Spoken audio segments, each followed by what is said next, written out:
सुनिए, एक बात भरोसे के साथ कह रहा हूँ, उसमें हाँ, कोई घमंड नहीं। जो जनता देती है, जनता ने जो दिया है वो सर माथे पर है। मैंने आपके भी कार्यक्रम में कहा था, जब आपने कहा कि रिजल्ट के बाद ईवीएम की बात तो नहीं करेंगे, हमने कहा जो रिजल्ट आ जाएगा हाँ। वो सर माथे पर होगा। मैं आपके कार्यक्रम में आज कह रहा हूं, कल नरेंद्र मोदी जी पूर्व प्रधानमंत्री होंगे, और जो राहुल वो तो गांधी 9 जी ने जून माननीय तक अखिलेश रहेंगे ना, यादव जी ने वो कही तो थी 9 बात जून तक कि रहेंगे जब अगला तक नई पीएम शपथ नहीं ले देश लेते। के प्रधानमंत्री ये नरेंद्र मोदी बात नहीं गौरव होंगे भाटिया अभी तो वो यही नहीं कहेंगे। होंगे। ओके, आप जितना कॉन्फिडेंट है, क्या गौरव भाटिया उतने कॉन्फिडेंट है?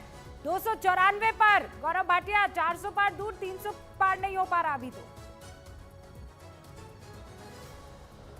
नमस्कार सभी को। नमस्ते। देखिए, आज लोकतंत्र का पर्व है और जीत हो चुकी है भारत की, और एक बड़ा संदेश ये गया है। जो लोग ये कहते थे कि भारत का लोकतंत्र खत्म हो गया, रूबिका जी, उनको ये करारा जवाब है। और इतिहास रचा गया है। इतिहास क्यों रचा गया है? इतिहास इसलिए रचा गया है कि आजाद भारत में आज तक कभी ऐसा नहीं हुआ कि कोई प्रधानमंत्री तीसरी बार लगातार जीत के आया हो और उसका वोट परसेंटेज भी बड़ा हो। केवल जवाहरलाल नेहरू जी 1962 में जब जीत के आए थे तो तीसरी बार आए थे, लेकिन वोट प्रतिशत तब भी उनका कम हो गया। दूसरी बड़ी बात यह है, आपने कहा यकीन है, तो मैं इतना ही अर्ज करूंगा, उन्हें गुमा है कि मेरी उड़ान कम है, उन्हें गुमा है कि मेरी उड़ान कम है, मुझे यकीन है पूरा आसमान कम है। अभी भी कई ऐसी सीटें हैं जहां पे टक्कर बहुत कांटे की है और जहां अंतर 5,000 10,000 वोट से कम का है। तो हम तो ये उम्मीद करेंगे अंत तक, जब तक सभी परिणाम गौरव भाटिया जी, कि गौरव भाटिया भारतीय जी जनता पार्टी देखिए, तो गौरव रहेगी, भाटिया जी इससे देखिए, बेहतर बहुत प्रदर्शन अच्छी बात करेगी। आपने कही कि तीसरी बार प्रधानमंत्री बन रहे हैं नरेंद्र मोदी जी। ऐसा लगता है क्योंकि नंबर्स ऐसा कह रहे हैं, 294 यानी जो मैजिक नंबर है उससे ज्यादा हैं आप लोग, वो बात समझ में आती है। लेकिन देखिए, लड़ाई इसलिए शुरू हुई, विपक्ष इसलिए बोलना जोर शोर से अब शुरू हो गया है क्योंकि 400 पार का नारा दिया था, वो 400, वो फिगर कैसे आई? वो आत्मविश्वास था, अति आत्मविश्वास था, क्या था? देखिए, मैं आपको नहीं, मैं बिल्कुल आपकी बात से सहमत हूं।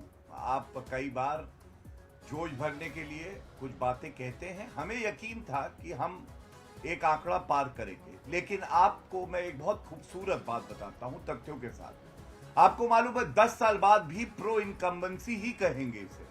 ये कोई सत्ता के खिलाफ वोट नहीं पड़ा है, ये बात आप मानेंगे। और एक बड़ी बात बताता हूं, हम तो केंद्र सरकार की बात कर रहे हैं, तीसरी बार मोदी जी।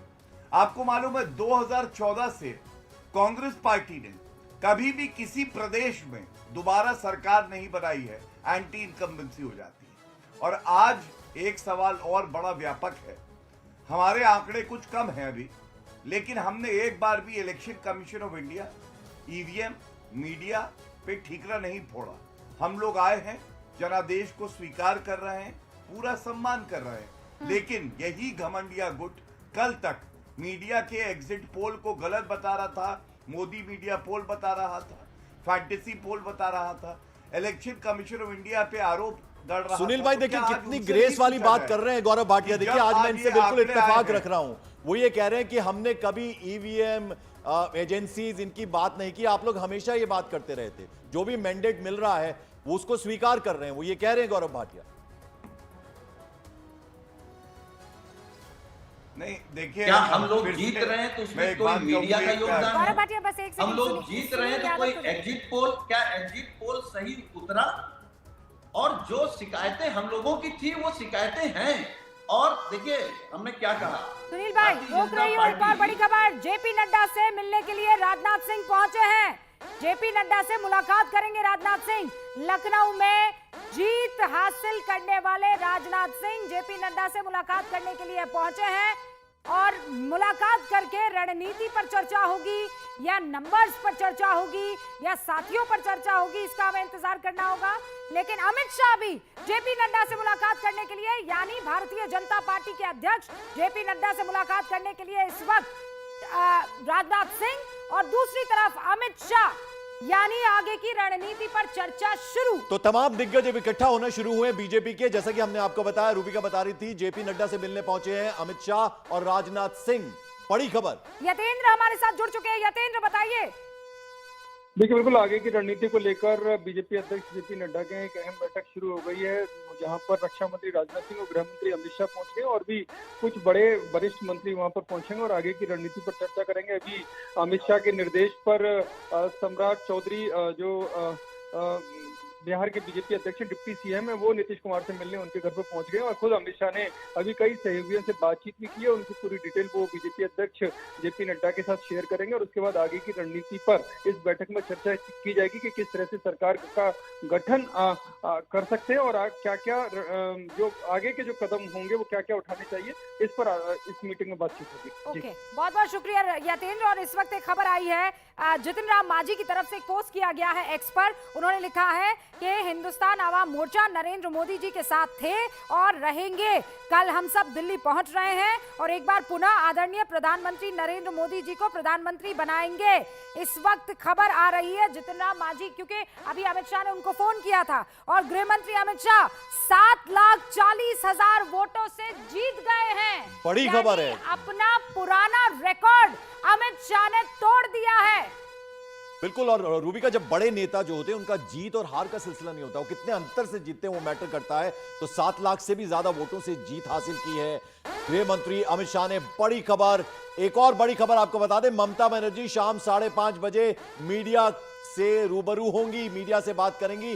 टीएमसी 30 सीटों पर आगे चल रही है, अकेले चुनाव लड़ी है तृणमूल कांग्रेस। तो बड़ी खबर यह है 5:30 बजे प्रेस कॉन्फ्रेंस कर सकती है, मीडिया से मुखातिब होंगी बंगाल की सीएम ममता बनर्जी। तो लगातार खबरें जो है वो डेवलप हो रही हैं। ये वो स्टेट रहा है, उत्तर प्रदेश की तरह, हरियाणा की तरह, बंगाल वो इलाका रहा है जहां पर भाप नहीं पाई बीजेपी को लगा था कि 38 के आसपास तो आराम से वो सीटें लेकर आने वाली है, लेकिन अच्छा खासा नुकसान यहां बंगाल में हुआ है, क्योंकि 31 सीटों का फायदा यहां पर बंगाल में ममता बनर्जी को मिलता हुआ दिख रहा है और 8 सीटों का नुकसान अभी रुझानों के मुताबिक भारतीय जनता पार्टी को मिलता हुआ दिख रहा है। गौरव भाटिया, ऐसे में बड़ा सवाल ये कि क्या था जो चूक गए आप लोग? 400 वाला कॉन्फिडेंस वो नंबर में 294 दिख रहा है। ऐसा क्या था जो आप लोग नहीं, जिसे कहते हैं ना, साध पाए? राम मंदिर नहीं साध पाए, या फिर कह रहे हैं कि राजस्थान जैसा इलाका, उत्तर प्रदेश जैसा इलाका, वहां पर एकजुट कंसोलिडेट हो गया वो पूरा वोट बैंक, जिसके अंदर एक नैरेटिव जो बकायदा सुनील यादव की पार्टी, समाजवादी पार्टी और कांग्रेस की तरफ से देने की कोशिश की गई कि संविधान आप लोग बदल देंगे, आरक्षण आप लोग छीन लेंगे, ये कहीं ना कहीं काम कर गया है। रूबिका जी, मुझे अच्छा लगता है ऐसे प्रश्न जब आते हैं। सबसे पहले तो ये कह दूं, सारे परिणाम आ जाएं तब चर्चा हो सकती है, लेकिन अगर कोई कभी कहीं रही भी है तो भारतीय जनता पार्टी वो पार्टी है, या तो हम जीतते हैं या हम सीखते हैं। हम आत्मचिंतन करेंगे और बेहतर होके आएंगे। लेकिन एक आपको छोटा सा एक बात बताता हूं। एक छात्र बहुत अच्छा था पढ़ाई लिखाई में, पहली बार वो अव्वल आया, फर्स्ट आया, दूसरी बार भी वो फर्स्ट आया, तीसरी बार भी वो फर्स्ट आया।